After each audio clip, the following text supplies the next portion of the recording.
beautiful ride through the countryside of Netherlands. And then in Eindhoven, immediately many people came. The same day we started to meet and we started to plan. It was already in motion. I just happened to meet all these people behind the scenes. I got to meet Naja's kids. My God, they're adorable kids, and her whole family. And throughout the day, we just kept meeting all the people. And then we had the community from Belgium. They drove up to Netherlands. Ramananda Prabhu, Michelle, and Ram, and a bunch of other members of our family, our community. They came up, so we met. And then on Friday, not Friday, it was Thursday, right? Oh, I didn't introduce you to the two of these other people here. Look, this is Laura. You all get to see her online. And this is Eva. Zdrasti, Eva. And then you see Durga Devi.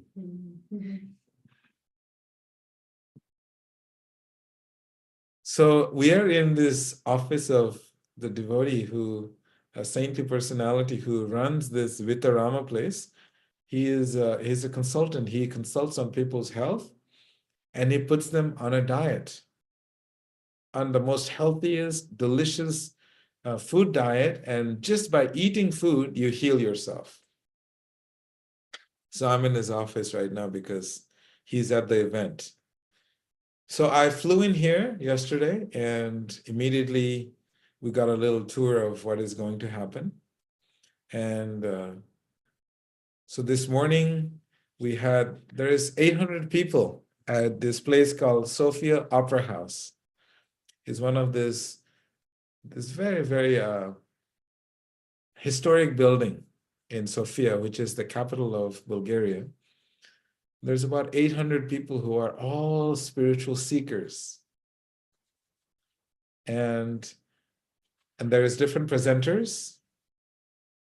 So I get some break to come and be with all of you. And it's an ecstatic event, I can tell you that much. So many different presenters have come and presenting different things. And I had the opportunity to connect with 800 students of life and spirituality. And we were chanting mantras and we were opening our hearts and we were dancing. And then I gave them some information, some knowledge that I have received from my teachers. And this knowledge was about consciousness and how this world, everything in this world is an exchange of consciousness. And it was really nice. So I wanted to share with you about my meditation that I shared with them, is how every exchange that we have in this world, it's an exchange of consciousness. And so how to cultivate the best possible consciousness that we can connect with others with. What is the level of consciousness?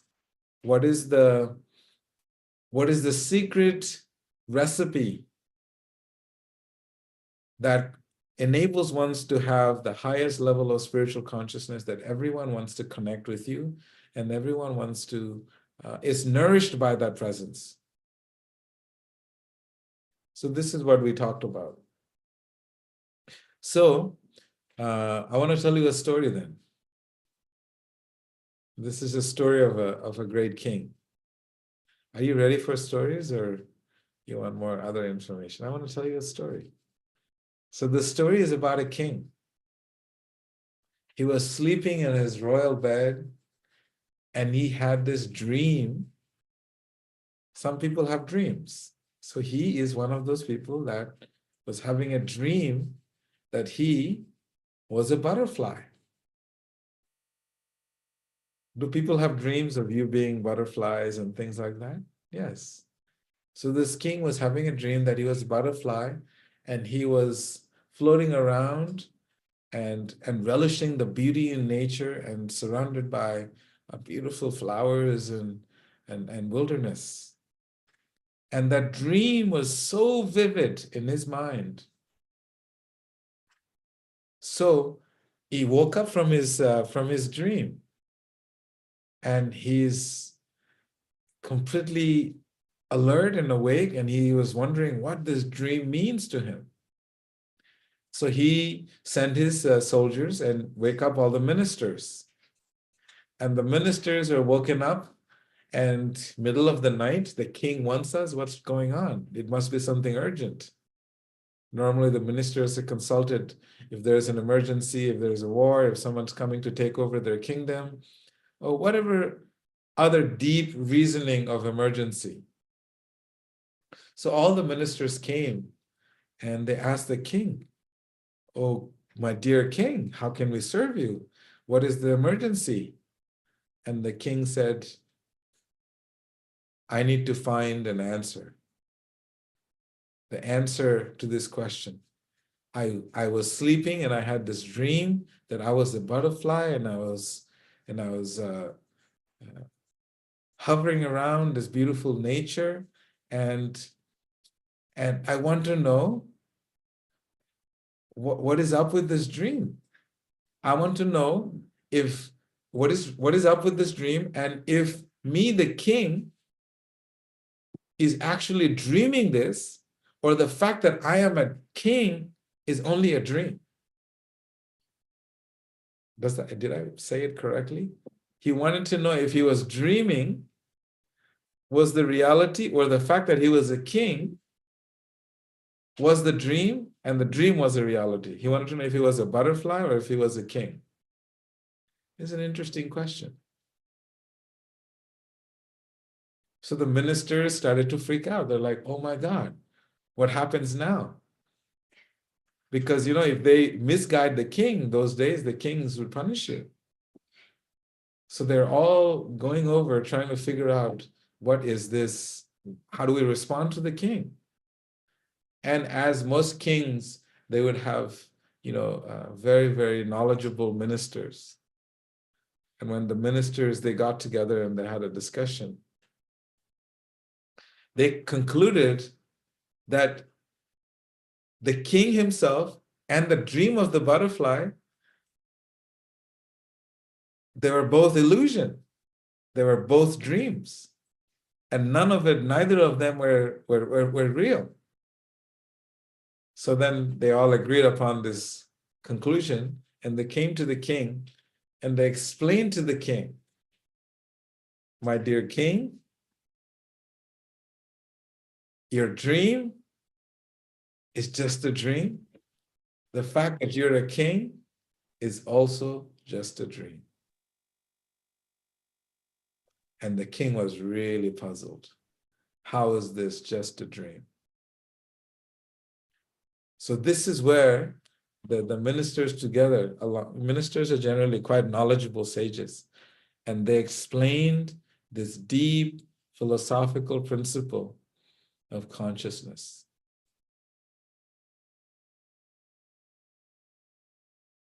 What would you say? I mean, if someone asked you, are you really the Keshavi, or the dream that you're having is the real Keshavi? Which one is real? Maybe you're actually a peacock and not Keshavi, because you're a peacock in your dreams. So maybe you're actually a peacock. So which one is real? Which one is false? So this is what the sages are recommending to us, to understand the consciousness that we live in is determining the quality of life, and the consciousness with which we live our life will have variegated experiences. So I want to tell you another story. Should I tell you another story? Maybe I'll tell you another story. I'm in the mood for stories today. I don't know why. So this is a story that I mentioned in this event today. There are a group of students. They're living in an ashram with their teacher. And teacher calls all the students, and he takes out a whole basket of apples. And he gives all the students, each one an apple. And then the students were given an instruction, hold on to this apple. Just make sure you eat this apple and no one should be able to see you eating this apple. So the students thought, oh my God, it's so easy. What an easy task at hand.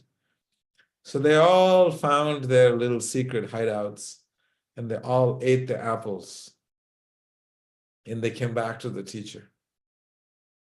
But when they all came back to the teacher, there was one student missing. So the teacher asked, what happened? Where is such and such? And then everyone went looking for him. And they found him walking around, completely lost in a daze. And they said, well, time's up. Time's up. You need to come and, report to the teacher. He comes back and he still didn't eat his apple. So the teacher asked him, what's going on? Why didn't you eat the apple? He said, my dear teacher, I looked everywhere. Every nook and corner of the ashram. I went everywhere. And I could not find a single space where I was not in the presence of someone watching me. There was consciousness everywhere that I went. I could not find any secret space where I could hide from the world. And then the teacher was so happy. And this is what he explains as this high level of consciousness, where some of you study in this yoga text called the Turiya. So in consciousness, there's 5 stages of consciousness. You study in your yoga teacher training. First one is called the Jagrata stage, where you're awakened. You're fully awake. And then you have the Swapna. Swapna means the dream state. You're dreaming, like the king was dreaming. And then the next one is Susupti. Susupti means deep sleep state, where you're in deep sleep that you're so oblivious to everything that's happening around you. So Jagrata is called beta, Swapna is called alpha, and Susupti is called theta. And Turiya is the stage that I'm talking about. Turiya is the stage of awareness, where you're completely equipoised, where you become the observer of everything that is happening in and around you.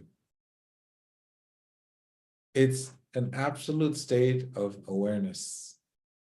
And that in Bhagavad Gita, you'll also find this stage, a different terminologies there. It says, Brahma Bhuta Prasannatma Nasochati Nakankshati. In Sanskrit, it's a very beautiful verse. You can study in the Gita. It is the stage of Brahma Bhuta, a stage of complete awareness of everything that is happening inside and around you and with you and through you. It's a very beautiful stage, this Turiya stage. And we all aspire to come to that stage of awareness.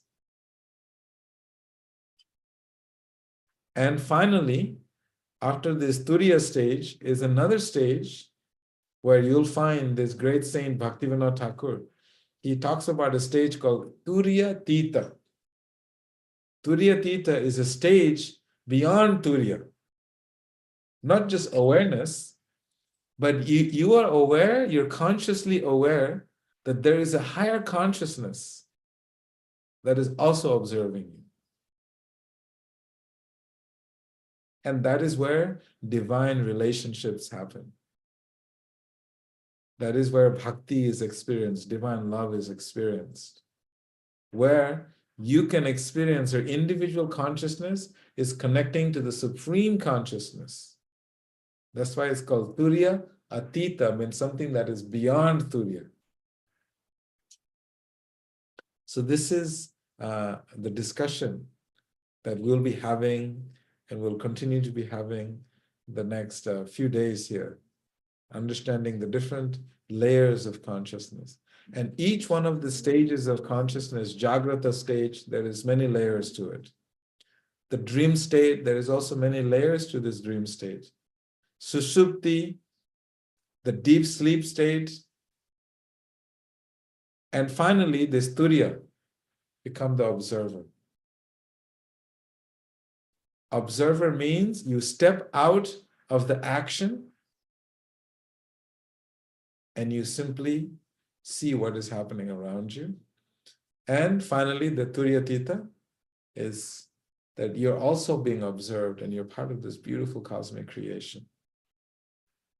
So in our discussion today, we talked about how it is so important to be at least on the first stage of Jagrata. Jagrata means to be awake.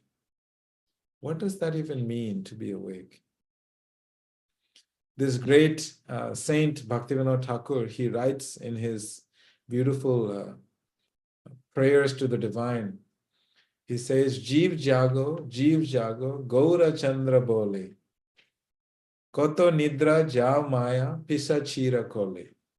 Very beautifully, poetically he writes, Jeev Jago, oh beautiful souls, wake up.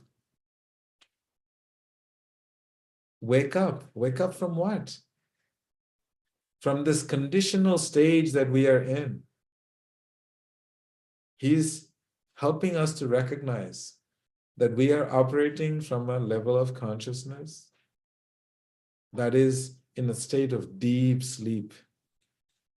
We are little minions, we are little robots in this cosmic creation that is being programmed by society to just keep going and going and going and going. And finally, there's some little lingering of light where you start to think, what am I doing? So this sage writes that it is time for us to be awake, to understand where are we going, to question our existence about life. Who am I? Where am I going? What is all of this? And he goes into a very deep metaphor. He said, you're sleeping in the lap of illusion. Pisachi, the word pisachi means this evilness of material nature that is putting us into this deep slumber, and we have forgotten this deep sense of who we truly are as spiritual souls. And it goes deeper where he explains. He said the divine knowledge, the divine access, the divine treasure is accessible to all of us. And we just have to make a simple effort to try and have access to it. And that is why we are always emphasizing the practice of sadhana. Sadhana is a practice whereby you have access to your divine self. All these levels of consciousness, from susupti, from deep sleeping state, like you're just a machine in this world, to at least you start to realize there is possibly some other options in this world. So this swapna stage, where you're in a sleep state, and then in a dream state that you realize you're dreaming in this state, and finally asking some deep questions about life where you can have more access to the truth in this world. So this is what we've been discussing. We will be discussing for the next few days. And I wanted to share with you that that we all have this opportunity to awaken ourselves and to check ourselves. What is our reality? What is our truth? And I always recommend the students to please sit and write to find out your truth. What is my truth? And you may notice that that truth every day will shift and change. So that means that is not your absolute truth. That is your subjective truth. And eventually, through sadhana and through this process, you'll come to a conclusion that there is something way beyond your imagination. Turiya tita, way beyond our imagination, way beyond the ability of the mind to understand. The two words is called achintya, inconceivable. Oh, look, Gita is there and Wenda. So the two little angels that came to see us. So this is our meditation for today. Please consider this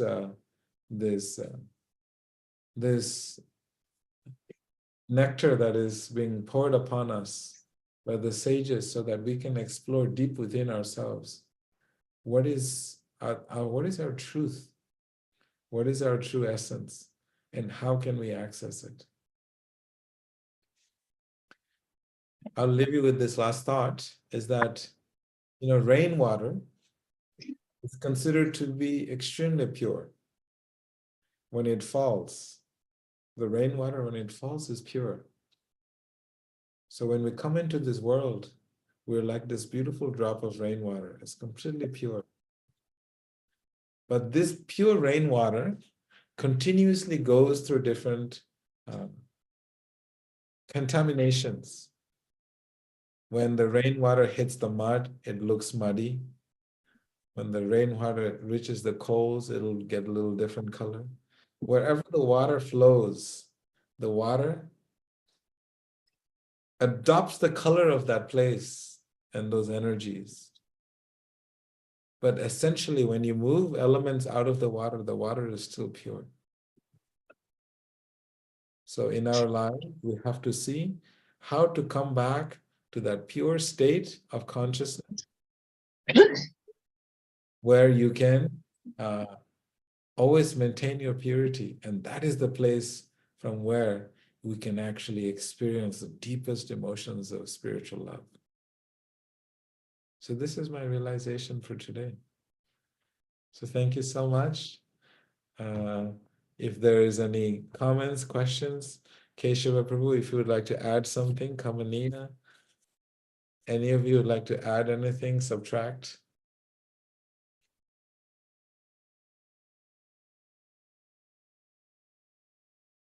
Any questions also?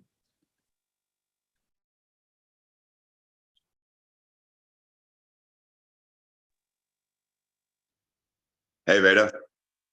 Hey, Drew. How's it going? Fantastic. Awesome. So good to see you. Happy to see you. Veda, how do I work on growing my compassion and being less judgmental towards others when I feel they're so judgmental towards me and stuck in their own bubbles, when I feel like I'm growing in some frequency and I just can't seem to be met by so many in this world and on that same dial? How do I work on my compassion towards them and let them be? Thank you. Beautiful question, Andrew. It's so nice to always keep in mind that when someone is judging us, actually no one in this world has the power to judge us, because the heart never judges. It is simply their mind that will judge you. And we can look at the world from an observer perspective. Then it becomes very easy when someone is judging you, you realize their mind is judging your ego. And it's let the mind and the ego have their own fights. It has nothing to do with you. You are that beautiful, crystal clear drop of water that comes from the spiritual realm. And that you have to choose not to be contaminated by the environment, that you can always keep flowing, even though you may be flowing through different places of not clean spaces, but you can still maintain that purity. So to be able to have this consciousness of awakened state of consciousness where we are simply observers in this world, then it's easy to not be contaminated and be polluted by the judgment of others. But the minute we forget that we are divine beings, that we are perfect, we're most beautiful, we're eternal souls. And if someone is going to judge that, possibly they may have some work to do on themselves. Generally, those who judge others, they generally have some work to do. Because when we look at the world from an objective perspective, spiritually objective perspective, you will notice that everyone is so divine. They're Sat Chit Anand. They're eternal, full of knowledge and full of bliss. How can someone judge that? Who can judge that? Only a mind can judge it. A heart will not judge that. So we acknowledge where the judgment is coming from and what part of you are they judging. Because they cannot judge you because they don't know you. How can someone judge someone when you don't know them? And if they do, and if they are judging you, they're not judging you, they're judging a false narrative of what they have perceived you to be. Is their narrative of you, and that's not who you are. So this is how we understand in the yoga philosophy. I remember I always think of this great saint, Haridas Thakur. He's one of my favorite powerful, energetic characters, personalities. I mean, he gets beaten in 22 marketplaces, and his frail body is dragged through the streets. Why? Just because he happened to be chanting the names of God. And his consciousness is what amazes me. The soldiers were told that if you don't kill this saint, then we will kill you. So their life was in jeopardy. And while they were whipping him and trying to kill him, he could see so much fear in their eyes. And he asked them, he said, my dear soldiers, my dear brothers, why do you look in so much anxiety? Why are you struggling so much? He said, well, because the king said, we have to kill you. If we don't kill you, if you don't die, then we have to die. And he immediately had so much compassion on his tormentors. Imagine, they're trying to kill him. And what does he say? He says, don't worry. If me being dead gives you freedom and happiness, then so be it. He just sits down and stops breathing and goes into samadhi. This is the Turiya stage. He just goes into complete samadhi. His heart stops, and they take his body and they toss it in the Ganga. And little did he know it, they just floated down in the Ganga for miles and miles and miles. And then he woke up from his meditation. He still was back in his body. And then he went to the shores and he started to again share this love in his heart. So this is what I mean. This is a very high level of spiritual consciousness. But that's, the bar is set very high, how high you can go in this functional reality of spiritual consciousness, that you can actually reach a stage where not just judgment, being tortured, you still show them love. So you have a little way to go, Drew. You're almost there. So let me ask you one more question. Then, okay. thanks. So how do I be an observer when I live a life as an actor? We are all actors. This world is a stage and we're all actors, except you're on a TV screen. We get to see you on the screen, but that's the difference. So we have to always keep in mind that the human nature is always seeking supreme consciousness. We are by nature seeking of higher consciousness. We want to know everything. If that wasn't the case, there will be no spy agencies in the world. Everyone is spying on each other. Everyone is snooping on each other's Facebook and Instagrams. And then the government is trying to find out more about where is your level of consciousness. And they want to control and have access to the highest level of spiritual consciousness. So much so governments spend trillions of dollars in spy agencies. Why? Because they want to have access to everyone's consciousness. Because it is by human nature that we are seekers of higher spiritual consciousness. We want to know more.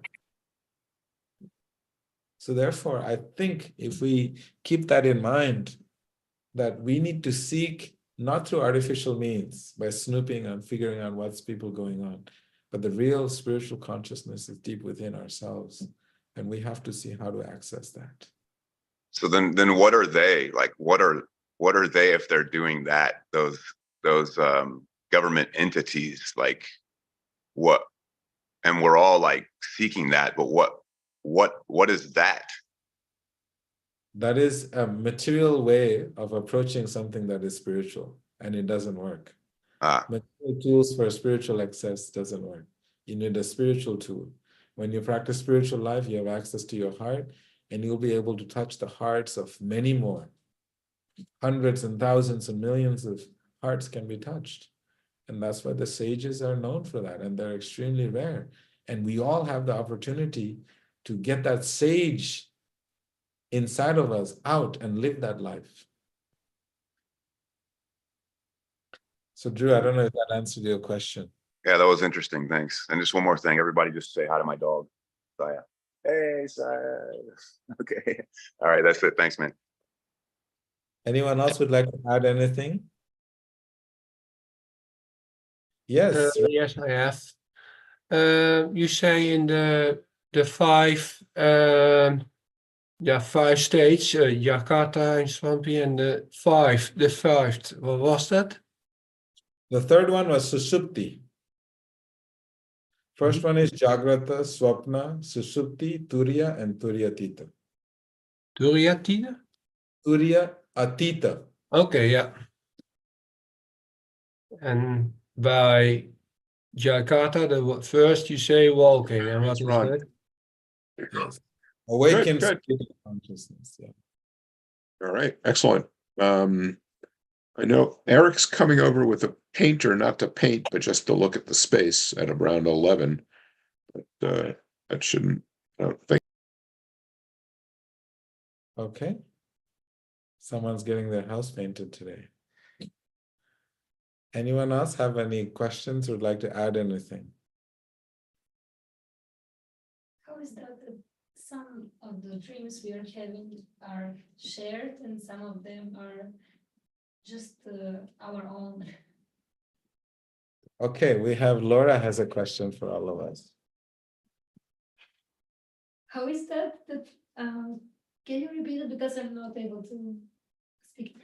How is that some of our dreams are collectively shared and some of our dreams are only our own?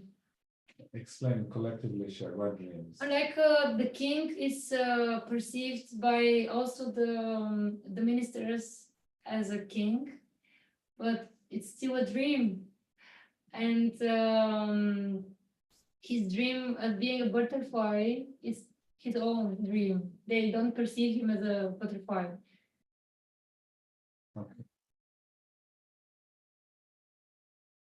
Okay, so a beautiful question. We say that the king is having his own dream. He's dreaming of a butterfly, that he's a butterfly. And the subjects in his kingdom are also noticing that he's actually a king. So this understanding that we live in this world,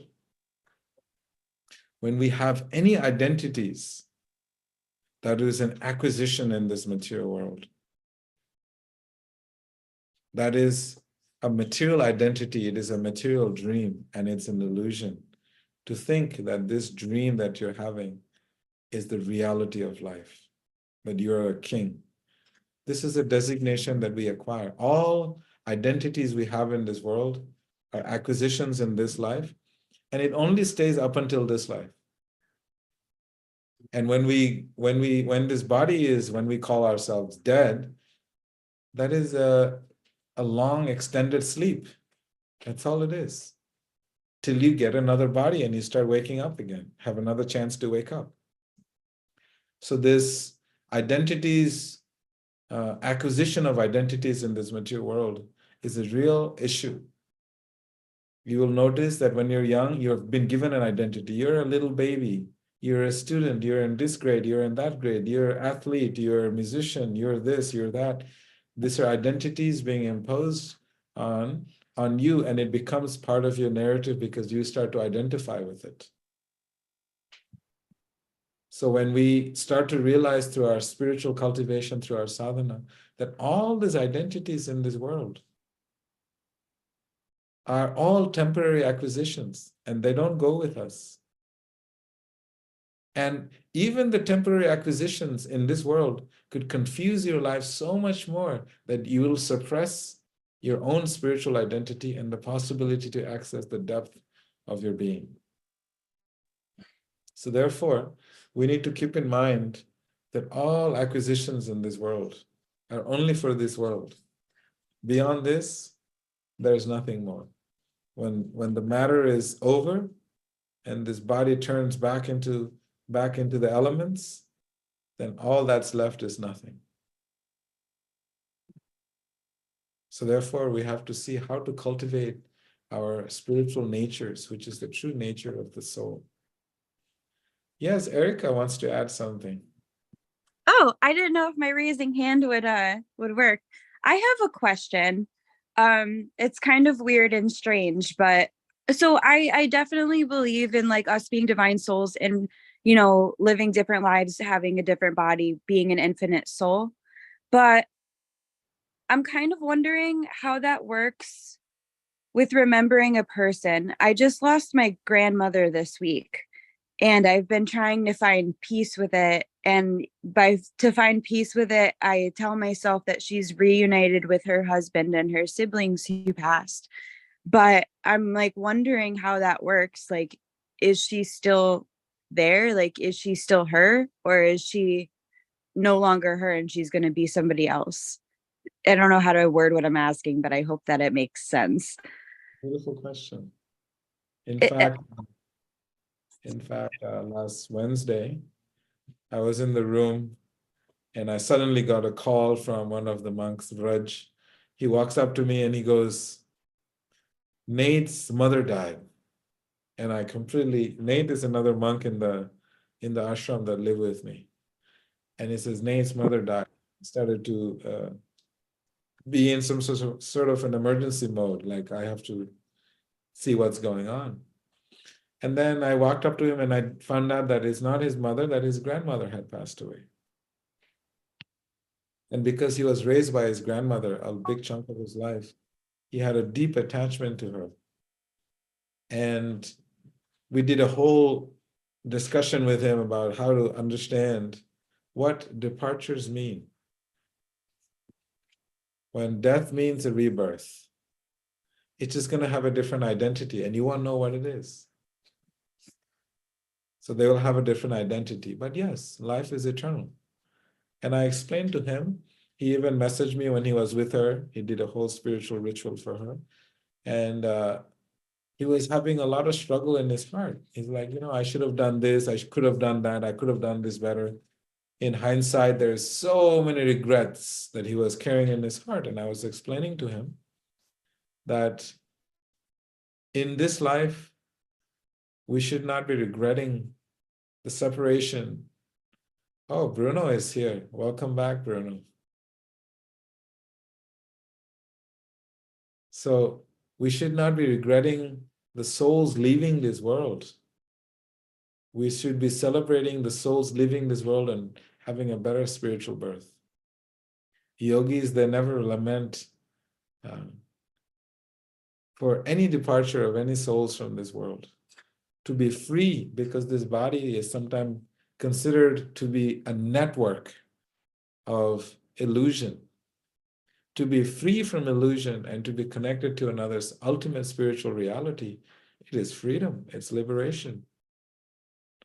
So therefore, sages, we have to always keep in mind that when people are spiritual beings, they're always going higher and a better spiritual birth, more opportunities for a spiritual awakening.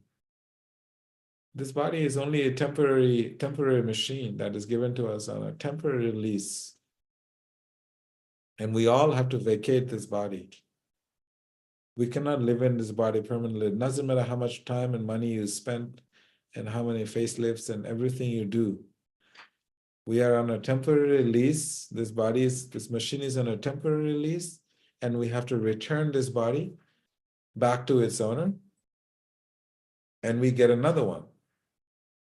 Can you imagine you rent a car and you drive the car for a week and you become so attached to it and you say, no, I don't want to give the car back. I want to keep it. And they're like, no, it's our car. You have to give it back. And you're like, no, I want to keep the car. You can throw all the tantrums you want.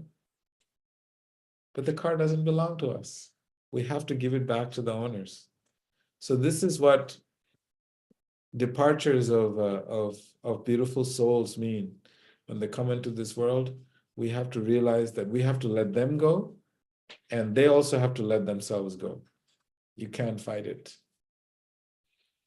But it's a process, Erica. And one day we'll have a class on how to have the right consciousness when people around us are departing this world, go to another world. There's a whole process on how to accept that and surrender to nature's cycle of life. Keshava Prabhu, you want to add anything? Because you're a saintly personality. You're all saintly personality. So we're all on the path there. And you mean the last question who was here? Yeah, anything. Please Martin? share. I've been ranting for a little too long. Yeah, really.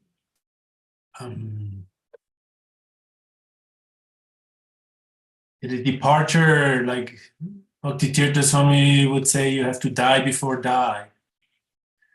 So that means if you really, like what you said before, give up all our wrong designations, that means dying materially, like all our false conception, then actually we are not anymore really attached to anything here in this material world, and we are ready to leave. And so we have to help each other to die before die. So that when that really comes, that moment, that we are ready for it.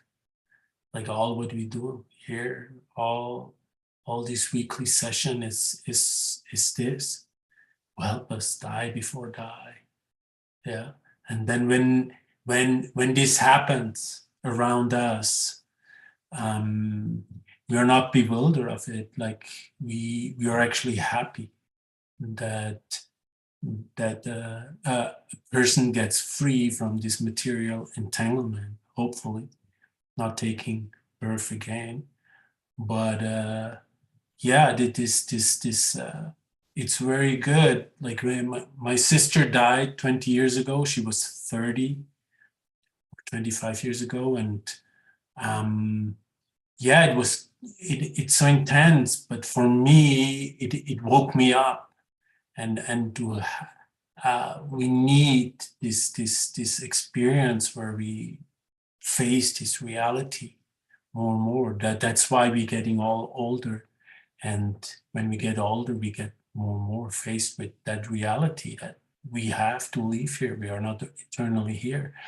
And we have to prepare for what's coming there. What will be after that? That's the most important work in our life. Yeah. So, and yeah, it comes in my mind. So this is what you're doing. You help us to die before we die. And thank you, Vedavyas, for doing that. Thank you, Keshav. Our time is up, and I'm sure there's a lot of you who have a lot of beautiful insights to offer. I appeal to your hearts and your intelligence and your minds to please continue to share your love and your heart with others. There is nothing more valuable than your heart and your love for others. And this is what bhakti is. There's nothing you can buy with money. There's nothing you can buy with any of your riches that is of any comparison to the love that you have in your heart, and to share with someone every single day. And I'm always so grateful that you all give me this opportunity to share my heart with you every Saturday. And I appeal to you, please bring your friends to your heart circle.